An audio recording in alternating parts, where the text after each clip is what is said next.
پھر ہمارا تعلق قرآن سے ٹوٹ گیا یا توڑوا دیا گیا، وہی جیسے میں نفس و شیطان کے بارے میں کہہ رہا ہوں. ہم قرآن نہیں پڑھتے.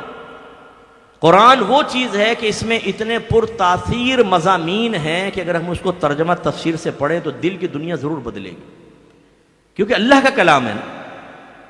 مولا علی رضی اللہ تعالی عنہ ارشاد فرمایا کرتے تھے کہ جب میں چاہتا ہوں کہ اپنے رب سے باتیں کروں تو میں نماز پڑھتا ہوں، اور جب میں چاہتا ہوں کہ میرا رب مجھ سے باتیں کریں تو میں قرآن پڑھتا ہوں. ہم نے قرآن پڑھنا چھوڑ دیا. ہمارے کتنے سارے نوجوان یہاں ایسے بیٹھے ہوں گے، ہمارے محلے میں مجھے سن رہے ہیں، ہماری بہنیں سن رہی ہیں، جنہوں نے ایک دفعہ بھی زندگی میں پورے قرآن کو ترجمہ اور تفسیر سے نہیں پڑھا. پڑھیں گے تو دل میں نور پیدا ہوگا، نور پیدا ہوگا، ذہن بنے گا تو اطاعت کی طرف آئیں گے. لیکن یہ بھی ایک بہت بڑا مانع ہے کہ ہم نے قرآن کو پڑھنا چھوڑ دیا. حالانکہ اللہ تعالیٰ نے اپنے حبیب کی مدح میں ارشاد فرمایا کہ یتلو علیہم آیاتہ ویزکیہم ویعلمہم الکتاب والحکمہ. یہ نبی ان کے سامنے قرآن کی تلاوت فرماتے ہیں، ان کا تزکیہ نفس کرتے ہیں اور انہیں کتاب اور حکمت سکھاتے ہیں. تبھی صحابہ کرام جب پیچھے کھڑے ہوتے تھے، عربی اللسان تھے، وہ ایک آیت سنتے اس میں جو اللہ نے مضمون بیان کیا دل پہ اثر کرتا، رونے لگ جاتے تھے نماز میں سرکار کے پیچھے. بعض اوقات سرکار کی آنکھوں سے آنسو نکل جاتے تھے. ہم جب قرآن پڑھتے ہیں ہم کہتے ہیں ہم پڑھ رہے ہیں. بھائی آپ پڑھ نہیں رہے، آپ صرف زبان ہلا رہے. جب سمجھ میں نہیں آئے گا تو دل پہ اثر کیا ہوگا؟ جیسے میں آپ کو کہوں، میں ایک بڑی صدمے والی بات آپ کو بتانے لگا ہوں، بہت ہی صدمہ ہے، آپ رو پڑیں گے. آپ کہیں گے اچھا سنائے مفتی صاحب. میں نے کہا چین چاں چاں چاں چین، رو. آپ کہیں گے مفتی صاحب سمجھ میں نہیں آیا، میں تو ہنسی آگے رونے کے بجائے. تو بالکل صحیح کہا آپ نے. جب بات ہی سمجھ میں نہیں آئے گی تو کیسے دل پہ اثر ہوگا، کیسے غم پیدا ہوگا؟ یہی میں آپ سے پوچھتا ہوں، قرآن ہمیں بڑا سمجھ میں آتا ہے جب ہم پڑھ رہے ہوتے ہیں، تو کچھ سمجھ میں نہیں آ رہا ہوتا تو مضامین قرآن ہمارے سامنے نہیں آتے تو پھر ہمارے دل کی دنیا کیسے بدلے گی؟ قرآن ہم نے چھوڑ دیا. حدیث ہمارے گھروں میں ہے ہی نہیں.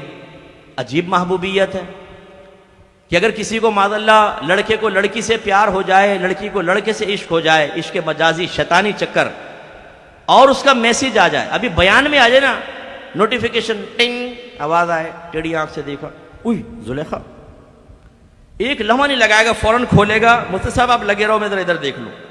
اس کا پورا میسیج پڑے گا چاہے کتنا لمبا کیوں نہ ہو. اور اگر اس میں کوئی بہت ہی اچھی بات ہوئی تو وہی پہ دل نور نور ہو جائے گا صاحب. اب یہ نہیں کہ ڈیلیٹ مار دے، نہیں، اس کو سیو کر کے رکھے گا اور بار بار پڑھے گا اور خوشی محسوس کرے گا. میں کہتا ہوں واقعی اس کو سچی محبت ہے. اگر واقعی ایسا تو واقعی اس کو کچھ نہ کچھ محبت ہے. محبوب کے ساتھ ایسا ہی ہونا چاہیے، بالکل ایسا ہونا چاہیے. اب ہم بھی تو یہ دعویٰ کرتے ہیں کہ ہمیں نبی کریم صلی اللہ علیہ وسلم سے محبت ہے، ہم محب ہیں، سرکار ہمارے محبوب ہیں، لیکن سرکار کی حدیث پڑھنے کے بعد کبھی ایسی لذت ہم نے محسوس کی ہے؟ کبھی ایسا پیار محسوس کیا ہے؟ کبھی اتنے استغراق کے عالم میں اتنی توجہ کے ساتھ ہم نے حدیث کو پڑھا ہے؟ ہمارے گھر حدیثوں سے خالی ہوگا.